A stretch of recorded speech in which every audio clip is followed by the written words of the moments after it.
inspeksi Honda Jazz RS 2012. Di sini untuk baut kap mesin belum pernah dibuka dan untuk sealernya masih utuh, dari ujung ke ujung masih rapi, belum ada yang rusak ataupun bekas repair. Untuk buletannya masih pada bulat ya, tidak ada tanda-tanda bekas benturan atau tabrakan. Dan kita cek untuk bullheadnya juga, untuk bullheadnya masih utuh, buletannya masih pada bulat, masih pada lurus dan simetris untuk keadaannya. Sekarang kita cek untuk rembesan apakah ada. Di sini kondisi cover velg untuk sealnya masih utuh dan tidak ada tanda-tanda kebocoran di mesinnya, masih pada kering untuk keseluruhannya.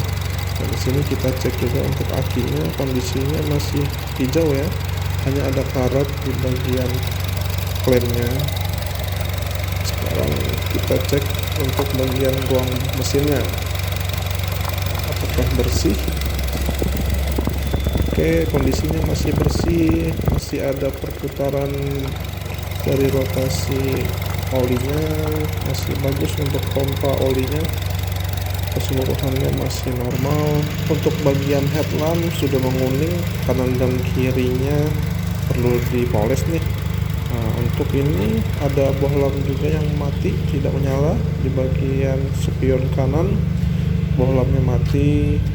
Untuk bagian belakang lampu-lampu masih pada menyala normal, tidak ada yang putus kondisinya. Lampu plat juga masih menyala dengan normal. Lampu spion kiri masih menyala dengan normal. Kita cek kondisi bagian pintu bagasi belakang. Untuk sealernya ini posisinya masih ada, namun kaku, kondisinya keras. Ini salah satu tanda bahwa bagian bagasi ini pernah di repaint atau cat ulang. Itulah yang menyebabkan sealernya menjadi mengeras. Nah, bautnya pernah dibuka untuk bagasi. Nah, kita cek juga untuk tulangan rangka belakang, las titiknya masih utuh, tidak ada tanda-tanda bekas bentur bagian belakang nih. Untuk mobil ini masih bagus. Kita cek juga ban serepnya, keadaannya ada, kunci roda, dongkrak dan segitiga pengaman masih utuh. Sekarang kita cek untuk bannya. Untuk 4 ban diproduksi di tahun 2021 minggu ke-37, namun kondisinya sudah mulai tipis nih. Untuk kondisi ban depan, bagian depan juga ada lecet di bagian velgnya. Untuk bagian tie-rodnya kita cek, oke, kondisinya masih kuat, masih kokoh, tidak ada tanda-tanda oblak. Hanya saja ada indikasi di bagian stabilizernya nih, perlu diganti, karetnya sudah sobek untuk lem stabilizernya. Sekarang kita cek untuk bagian kolong interiornya di bagian pengemudi. Di bawah sini tidak ada tanda-tanda bekas banjir, kondisinya masih bersih. Di bawah jok ada karat, namun ini hanya karat oksidasi ya, berbeda dengan karat bekas banjir. Ini hal yang wajar karena kondisi mobil sudah lama juga kondisinya, tahun 2012. Kita pastikan lagi untuk itu. Di bagian lighternya kita cek, nah kondisinya masih bersih nih. Untuk odometer sekarang mobil berada di posisi 160 ribuan.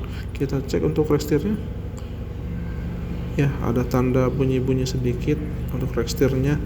Untuk bagian trimnya sudah mulai pudar dan kulit ceruknya sudah mulai menghilang ya di bagian setir karena kondisinya sudah lama.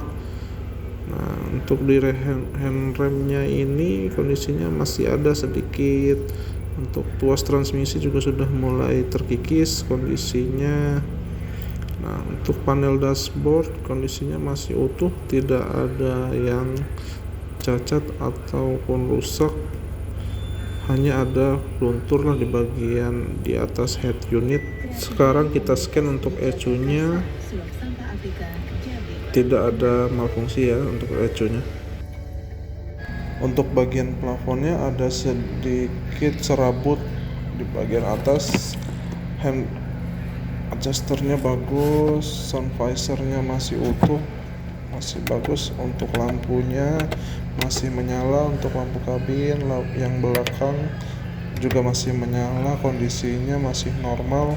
Untuk head unitnya kondisinya kita cek, volume masih normal.